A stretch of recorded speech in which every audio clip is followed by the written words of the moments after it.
Gbogbo àwọn tó rí gbajúmọ̀ òṣèrébìnrin tíátà ilẹ̀ wa ìyẹn Ìyábọ̀ Òjó lẹ́gbẹ̀ẹ́ ìyá gbajúmọ̀ ọkùnrin ọ̀dọ́mọdé olówó ni ìyẹn Pella lọ́jọ́ ìgbéyàwó rẹ̀ ló ti ń yà lẹ́nu ohun tó pa wọ́n pọ̀. Gẹ́gẹ́ bí ìyá Pella ṣe sọ, òun àti Ìyábọ̀ Òjó ti jọjọ́ rẹ̀ láti ọjọ́ pípẹ́ kó tóó di pé ayé di ayé ẹ̀rọ ayélujára. Ó ṣàpèjúwe Ìyábọ̀ Òjó gẹ́gẹ́ bí aláàánú àti onínúure ènìyàn tó ń dúró tini lọ́jọ́ ìṣòro.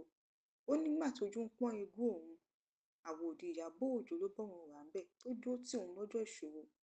Ó tẹ̀síwájú nínú rẹ̀ wípé àwọn jọ ṣiṣẹ́ papọ̀ ní tí Ìyábọ̀ Òjó ló sì kó aṣọ, ẹ̀bùn lóríṣiríṣi fún òun àti ọmọ òun. Tóun bá lọ kí i nílé yóò ní kóun mú oúnjẹ lọ́dọ̀ òun.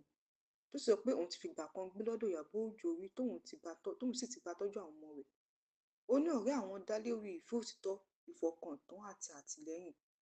Ó wá ní lẹ́yìn tóun sinmi láti máa kópa nínú eré láti lè tọ́jú àwọn ọmọ òun ìyẹn Pella, lòun àti Ìyábọ̀ Òjó ò ti gbúròó ara wọn mọ́.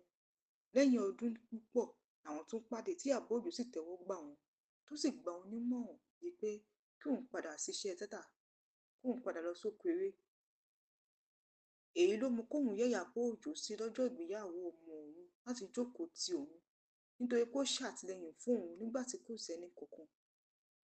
Àti pé fún ìgbéyàwó ọmọ òun ipa ńlá ni Ìyábọ̀ Òjó kó, tó sì wá ń gbà ládùúrà pé kí Ọlọ́run túbọ̀ bo Ìyábọ̀ Òjó láṣìírí, kó dáàbò bo ẹbí rẹ̀, kó sì san lẹ́san inú rere tó ti ṣe.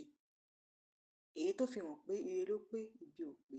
Ẹ̀yin èèyàn, kí lẹ rí sóhun tí ìyá Pella sọ nínú ohun tó sọ yìí? Kí lẹ rí sọ sí? Ẹ jẹ́ ká mọ̀ ní abala ìrísí comment section. Ẹ jọ̀wọ́ ẹ subscribe sí channel wa, like fídíò wa, kí ẹ sì share fídíò wa. Ẹ ṣé gan-an ni fún àtìlẹ́yìn yín. A dúpẹ́, àmọ́ lóore.